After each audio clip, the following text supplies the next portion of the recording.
Rated സോണിൽ കാവ്യം നിൽക്കുന്നു ബാവുട്ടിയുടെ നാമത്തിൽ അഭിനയിക്കുമ്പോൾ എന്ന് ഞാൻ പറയും. കാരണം കാവ്യ ഞാൻ എഴുതിയിട്ടുള്ള ഒറ്റ ഡയലോഗും ആ സിനിമയിൽ പറഞ്ഞിട്ടില്ല.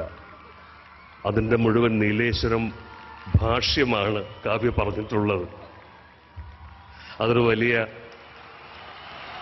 കാവ്യയ്ക്കത് വളരെ നിസ്സാരമായി ആനന്ദത്തോടും കൂടി ചെയ്യാൻ കഴിഞ്ഞു. പക്ഷേ മറ്റൊരു നടൻ അദ്ദേഹം സ്ഥിരമായി അല്ലെങ്കിൽ നിത്യജീവിതത്തിൽ ഉപയോഗിക്കുന്ന ഭാഷയെ മറികടന്ന് ഈ ഭാഷാഭേദങ്ങളെ മലയാള സിനിമയിൽ വളരെ ഭംഗിയായി അവതരിപ്പിച്ചിട്ടുള്ള ആളാണ്. ഒരു പുസ്തകം തന്നെ ഇറങ്ങി, മമ്മൂട്ടി എന്ന നടൻ്റെ വിവിധ കഥാപാത്രങ്ങളെ കുറിച്ചൊരു പുസ്തകം തന്നെ മാതൃഭൂമി ബുക്സ് ഇറക്കി. മമ്മൂക്ക മലപ്പുറം എന്നാണ് ഞങ്ങൾ ആ സിനിമയുടെ പശ്ചാത്തലത്തെക്കുറിച്ച് പറഞ്ഞത്. മലപ്പുറം ജില്ല, മഞ്ചേരി അതെ.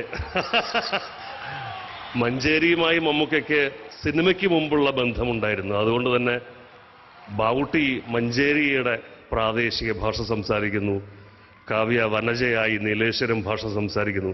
ഞാൻ ആദരപൂർവ്വം ക്ഷണിക്കട്ടെ എൻ്റെ ബാവുട്ടിയെ.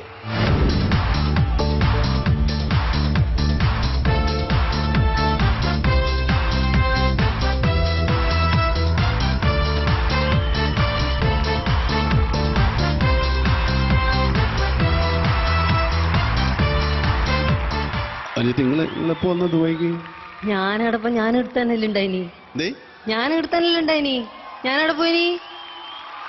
അല്ല നിങ്ങൾ ദുബായി തന്നെ ഇപ്പൊ? ഞാനാ അങ്ങനെയൊന്നുമില്ല, ഇപ്പൊ ഇടക്കിടക്കെല്ലാം വരും ഇവിടത്തേക്ക്. എന്തോടെ നടക്കണം? ഇല്ലപ്പേനെല്ലാം ഒന്ന് കണ്ടിട്ട് പോലെന്നെ. പരിപാടിയാ? ഓ ഉസാറായിന്റെ പരിപാടിയാ? ഉഷാറന്നെ, ഉഷാറാക്കീന് എല്ലാരും അല്ലേ, ജോറാക്കിട്ടേ. എന്നാ നമ്മളെ ആൾക്കാര് കൊറേ ഉണ്ട് കേട്ടാ. നിങ്ങളാൾക്കാരാ? പിന്നല്ലാണ്ട് നമ്മളാളുകളുണ്ട്, നമ്മളാൾക്കാരുണ്ട്. മലപ്പുറം മഞ്ചേരി നീലേശ്വരം വലിയ വ്യത്യാസമൊന്നും ഇല്ല, അടുത്തടുത്ത് തന്നെയാണ്. നിങ്ങൾ വേണേ ഇപ്പൊ വോട്ടിട്ട് നോക്കിയോളി, വോട്ടിട്ട് നോക്കിയാല് നമ്മളെ നീലേശ്വരംകാരനല്ലേ ജയിക്കല്. മലപ്പുറം മഞ്ചേരിയും ദുബൈയും വേറെയാണ്. നിങ്ങളെന്താ വിചാരിച്ചിരിക്കണം? മുഴുവൻ നമ്മളാളുകളന്ന്.